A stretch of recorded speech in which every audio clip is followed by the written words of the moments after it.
Еден што изучувал финансиски средства, кога ќе дојде во ситуација да го изучува биткоин, ќе ги види тие бенефиции.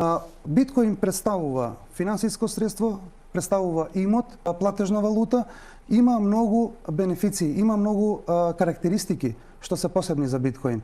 Мора да се изучува, затоа јас во книгата моја ги опишав прво кои се класификации на криптовалути. Тие што носат решенија, конкретни решенија, софтверски, нови пронајдоци, да речам, на еден вид на функционирање, така да таквите криптовалути со тек на време ќе си одат нагоре во цената. Што сте Волку голем непоправлив оптимист во однос на иднината на криптовалутите, може ли да прогнозирате која би била вредноста на биткоинот до крајот на годината или по 5 години од сега, например?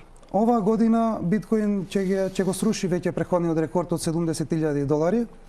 За наредната година очекувам максималната бројка да стигне од $130 до $137,000 за еден биткоин во 2025.